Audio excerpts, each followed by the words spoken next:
Welcome to the Health Conscious Living Podcast. I'm Dr. Gayle Myers, integrative medicine physician. The purpose of this show is to teach you the same framework I've used to help heal myself and hundreds of others. We'll cover lifestyle health habits, meditation, and mindset topics to unlock your potential for optimal living and thriving.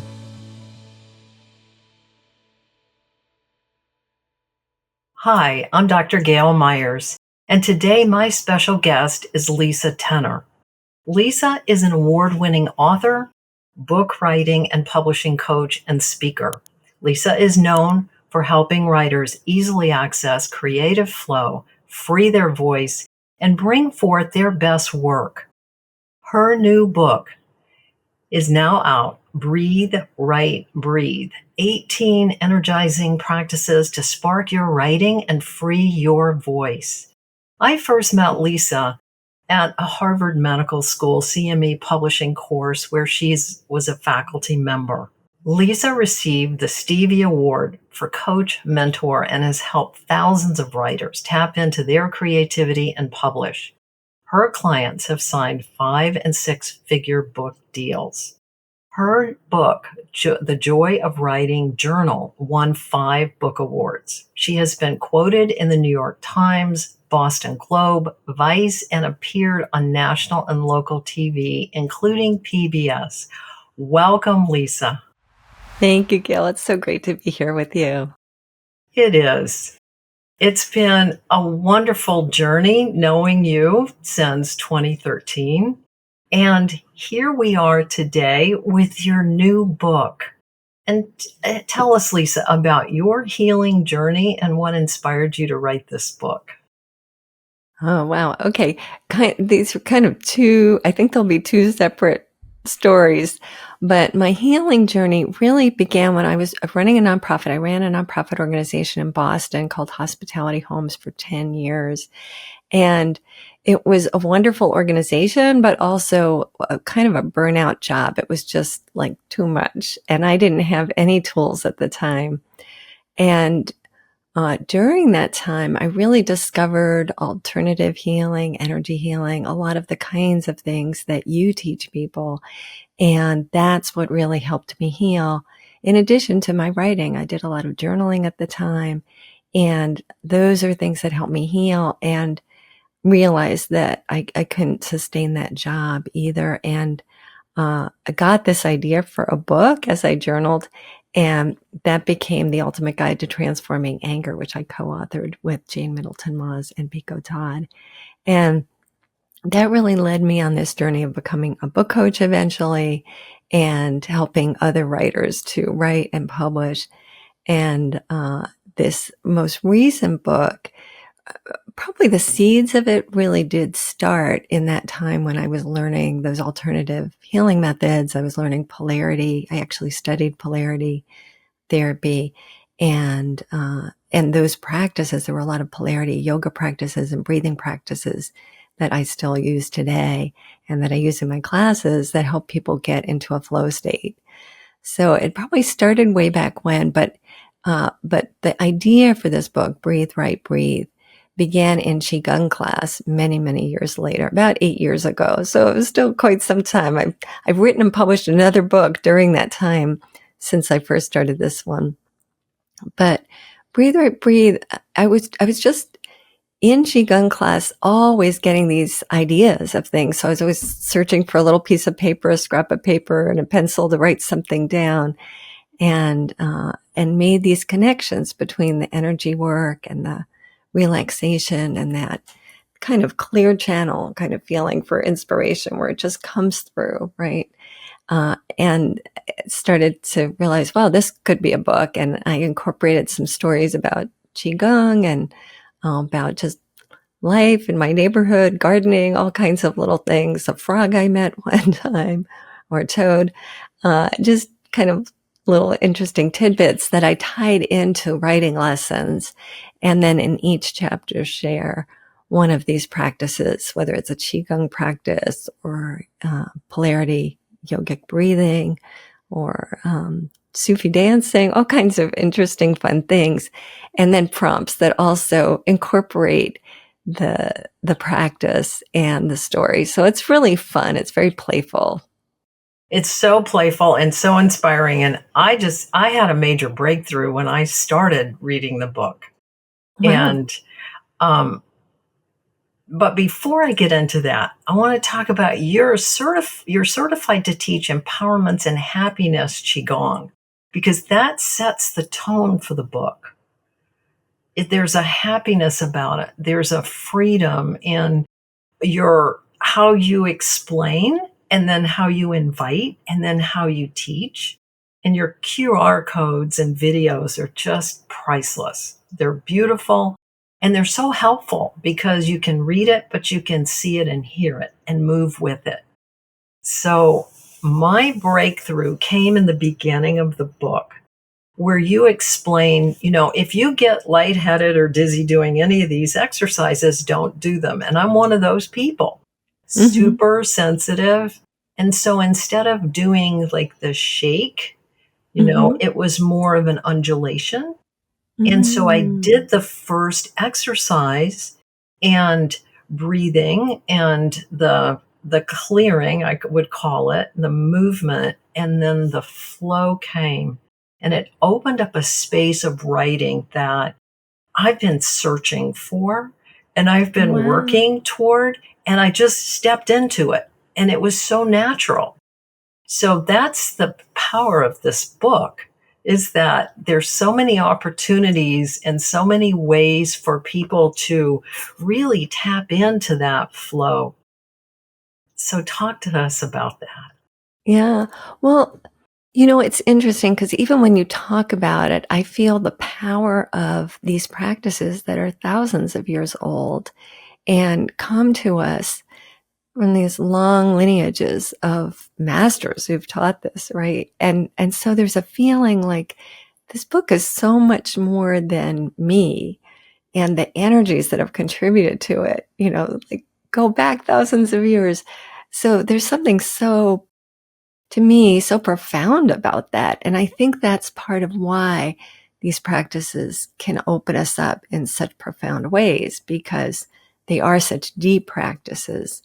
And yet they're really simple. They're really easy. They're not complicated, but there's something powerful about something that's been practiced for so long. You're benefiting from all those people who've done it before, I believe. So it is, um, yeah, it just fills me with joy to have this offering. And I do believe the QR codes, and I didn't think of it. I've turned my phone off, but I'll just show one.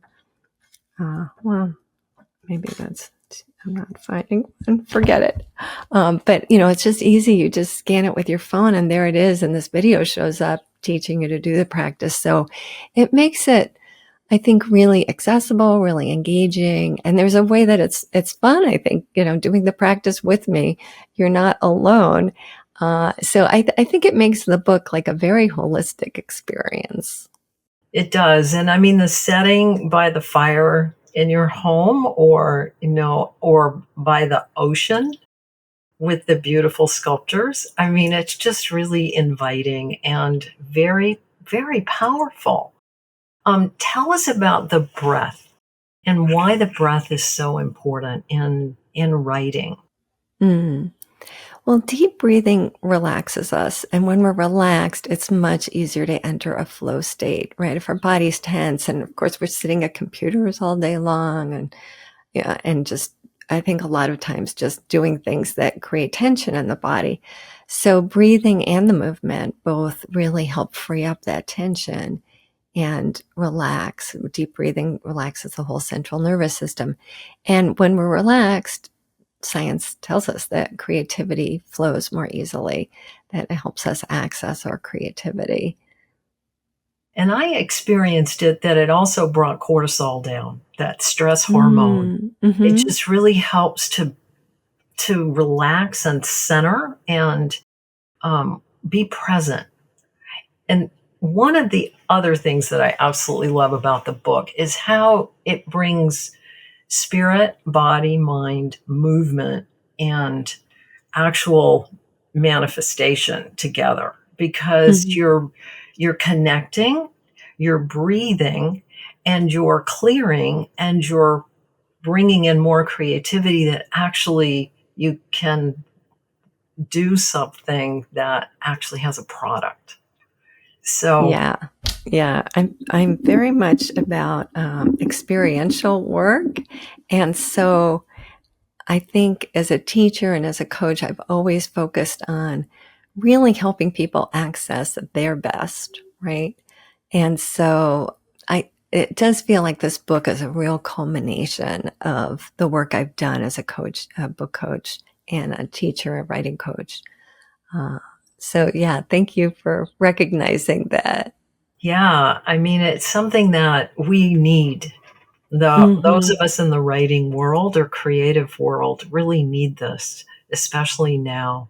Yeah, and I do think our conditioning, we don't realize how much we censor ourselves, how much we're writing from the head instead of the head and heart together.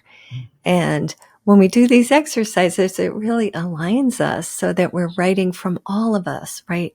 We're embodied, we're in these bodies, we're experiencing our full expanded range, or at least a more expanded range. Maybe there's even more to experience, but we're in an expansive state where we have access to more than sort of that everyday, um, I don't know, conditioned response, right? We're really in our authentic self, our true self, and it shows.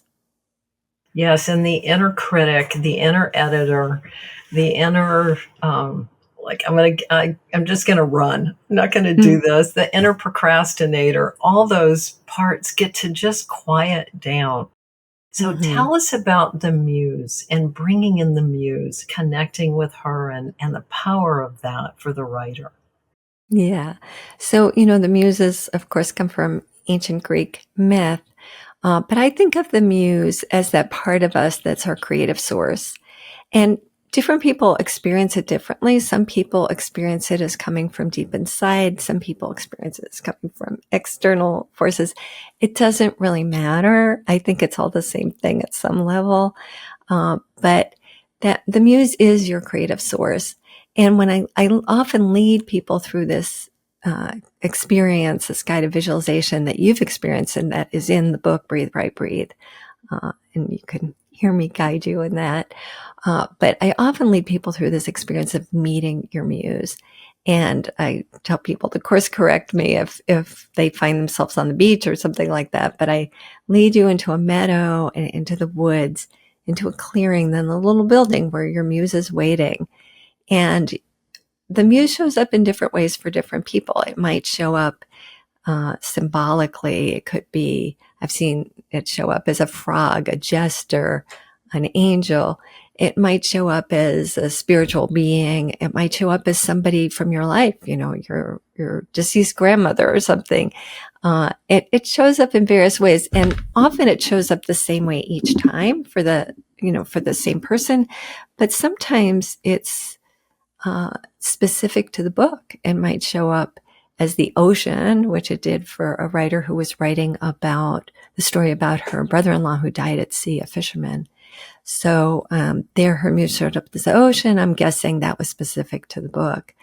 And also, sometimes it doesn't like show up symbolically. It might be a color or a feeling of light, or it might be a kinesthetic experience, or sometimes it is auditory. Sometimes people just hear, it might be just your usual inner voice, but it might sound different. And so again, it's different for everyone. Creativity is so diverse, right? And it's just enjoyable, I think, to see the many different ways it shows up for people. Yeah, for me, it showed up as my higher self. That Mm-hmm. part of me that's been guiding me and knows the path, knows the way forward, and can help to shine that light and guide me. So it's invaluable. So that's how the Mm-hmm. book starts. So you get connected with that part, and then we go from there. And I there's so many parts that I love. I mean, and there. so many different opportunities to use what the prompt is in ways that you need it for that day. And so, one of the fun exercises that I did was the breath of joy, Mm-hmm. and then having that conversation between the breath of joy and the doubt. It's like doubt is here, and then the breath of joy comes in, and they have this conversation, and all of a sudden it's like, oh, so doubt gets to go take a nap now, and joy gets to come in. I love that. Yeah, that critical voice, actually, if you can give it a job and just tell it, when I'm in the editing phase, I am going to need you really badly. So stick around, but this is not the phase for you. And sometimes that helps too. It's sort of just to ease that part of ourselves that feels they have to protect us, right? Hmm. Yes, or the conditioned part that you talk about. Mm-hmm. And I love the inner Mm-hmm. garden, and the secret garden. I had connected to that in a meditation uh, weekend many years ago, and I have that exact sort of that image that when you talk about it, there it was. So I was able to um, come back to that place that I had already discovered, and it's actually my writing space from another um, in another, like, you would say, inner landscape. Mm-hmm. Oh, that's so exciting. I love that. Yeah, I had a lot of fun with that exercise, and it does feel like that inner landscape is a good description of it, because it does feel to me like this immense inner space that we can just keep discovering more about. It's really fun, isn't it? It is, and it's beautiful, and it's peaceful, and it's, oh, yes, it's immense. So Mm-hmm. people can have lots of fun with that. And tell us about how you transformed writing this book as an author.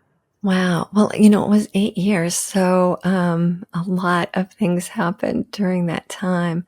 And I would say that, partly I I discovered I had a wonderful Qigong teacher early on, Leah Franklin, and she moved away.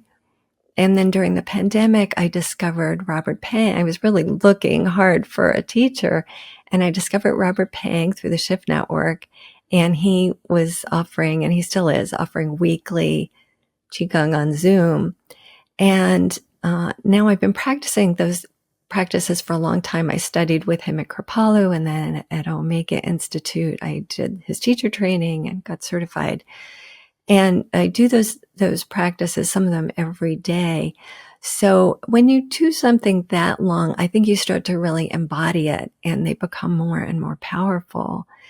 And so I think I've become, a stronger vehicle for the writing. I've become like or vessel, right? But vessel, vehicle, maybe it's both, but become, so I think the level of inspiration is stronger. I think as a teacher, the more you do it, uh, the more it builds and the more you have to offer. And I think I wrote a blog post about the beautiful secret. And it was just that I noticed when I was teaching the practices that I learned from Robert, uh, that he often says beautiful when he's on Zoom and he's looking out at the class and says beautiful, beautiful. And I found myself saying that when I was creating the videos for Breathe Right Breathe. And later I thought, well, how can I be saying beautiful when there's nobody out there, right? I'm not seeing them doing the practices. And what I realized was that, and I had a friend who was actually watching as we did some of the videos, and he said, he's an energy worker, he's a craniosacral practitioner, and he said, wow, I could really see the energy when you were doing those videos. And I thought, I was imagining the people who are going to experience it, and I could feel the energy. It was beautiful. And I knew that people were going to be beautiful when they were doing these practices. Like it just was a deeper knowing. And so I think those are some of the things that just as a teacher, as a Qigong practitioner, I mean, I'm a baby when it comes to being a Qigong practitioner and teacher, but still, I have grown in that way. And I think my writing has grown too. I worked with 3 different editors on this book, not because any of them like got fired. It was like each one had something to offer me at a different point in my journey. So my first was Tama Keeves, who is my coach, and she really saw the book, and she's sort of my ideal reader. She just, she loved it. And I needed that in the beginning, right? Somebody who just totally got it and could see the brilliance in its imperfection, right? When it was still in that stage. And then later, I was talking to a friend, colleague, actually, Melissa Sones, who's she's a friend and colleague, but she's the awards consultant that I work with, and you can see one of the words in the background. She mentioned something about occasionally working with authors and being a great developmental editor. And something just told me, I was already ready to send it to the 3rd editor, and something told me, send it to Melissa first. And Melissa was ruthless. She got rid of whole chapters. She got rid of stories that I really loved. And she said, you've really got to, like, none of this meandering. And I think, some people love the meandering, but I think for a larger audience, there was too much of that. Most people really want you to get to the point now, and they want to know pretty quickly, what does this have to do with writing? And so she streamlined the book, and it was a little too long anyway. I think nowadays a 200-page book is perfect. It's easy to carry if you want to carry it in your purse or something and use it wherever you find yourself. And it just, it's not as big a commitment for people. I think it's a nice size, but mainly she really streamlined it so that, like, there was I'm hesitant to use the word perfection, but there is like a polish to it because of that. And I think it was really helpful. And then the 3rd editor was Jane Bernstein. And Jane, she was so particular about words, and I'm particular about words, but it's really hard to fully edit your own stuff. So she saw things I didn't. And she really circled words and said, what do you really mean here? And got me to go get more precise. And sometimes she offered a word that was more precise. I was like, oh, yes, that's so much better than the word I used. And I had a lot of repetition.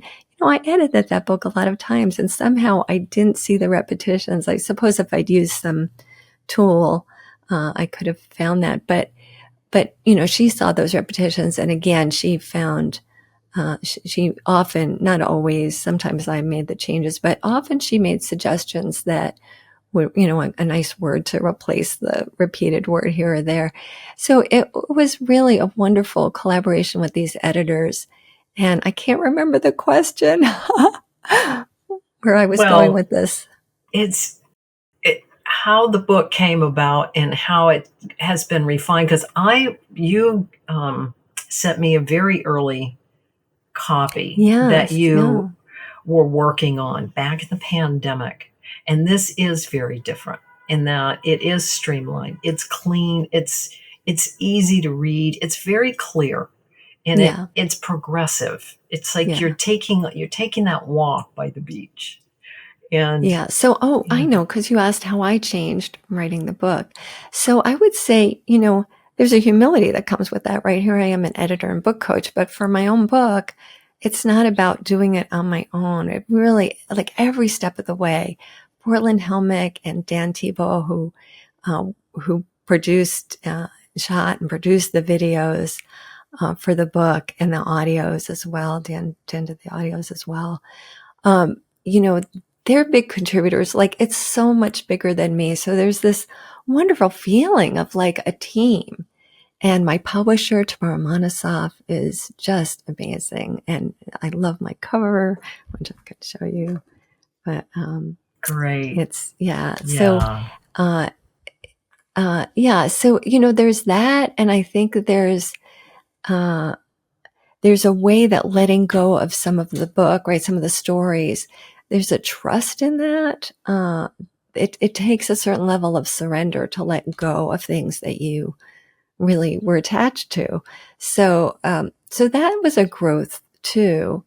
And then I did a lot of personal work as I wrote this book. And especially as I got close to publishing, I did some family system constellation work. And constellation work it can work with your ancestors, or it can work with the energetic fields.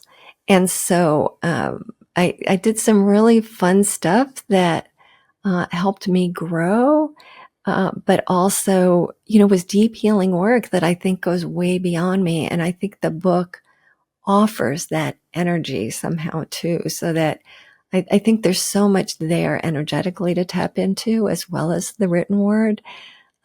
Yeah. So that may sound a little woo-woo, but it's the truth.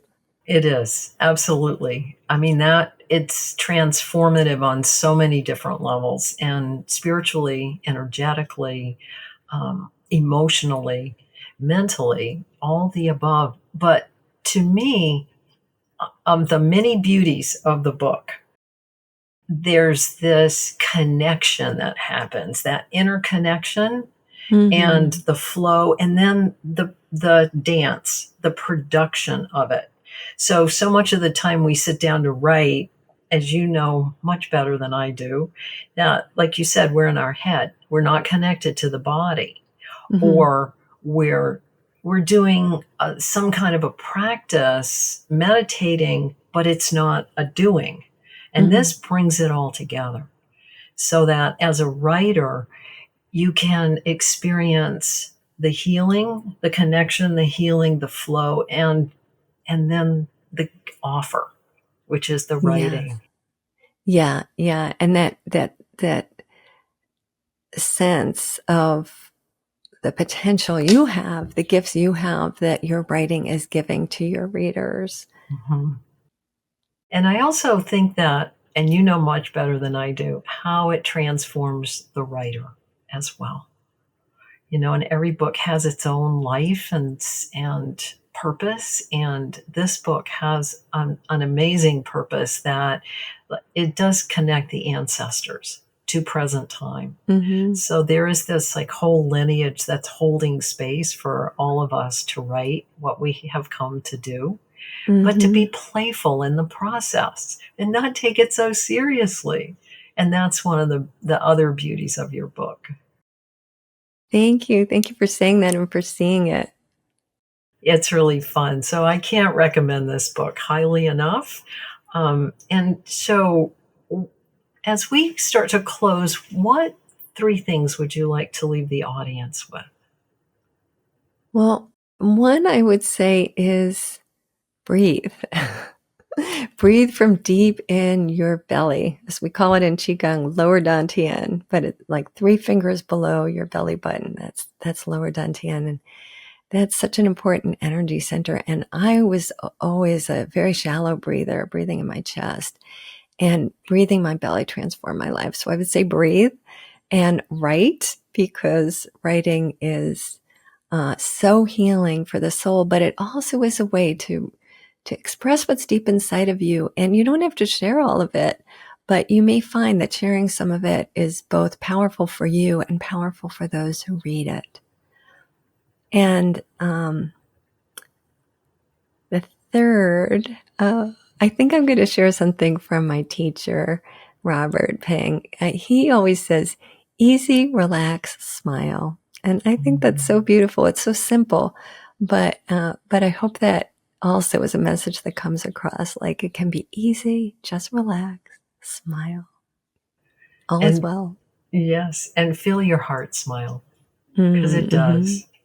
And I can't help but point out the book behind you, The Joy of Writing Journal, your previous book, Oh yeah, that I can that hold up helps as people to well. to tap into their I hear creativity. the awards. So That's another place to start. But I can't wait to have this book to gift to others. Where can people find the book? Where can they get it? They can get it on Amazon. It will soon be available at other online retailers, but I'd say go to Amazon. It's there now. And yeah, I do think it's a wonderful gift to yourself and a wonderful gift to both writers in your life or anybody who wants to write or you think needs to write, any of that. Great. And how can people connect with you? They can go to my website, lisatenor.com. It's Lisa, T as in Tom, N as in Nancy, ER.com. Great. And also I'm on social media, Instagram, Lisa Tenor Writes, and Facebook. I do have a private Facebook group and people are welcome to join that. It's Write and Create with Lisa Tenor. Nice. We'll put those in the show notes. Thank you. And thank you for being here today and sharing this with us and for writing your book. Thank you. Thank you so much, Gayle. You're welcome. I hope today's episode helped you adopt more tools to implement daily. Choose change, look within, and see your inner wisdom already exists and live your optimal health. If this inspires you, I invite you to share this on your favorite social platform, share it with a friend, or just help us spread the importance of health-conscious living. For more lifestyle health tips, check out healthconsciousliving.com, sign up for my email, and follow me at Gayle Myers MD on Instagram. Hit the subscribe button. I'd love for you to give a 5-star review and leave your comments or questions. Until next week, rejoice in the health that you have.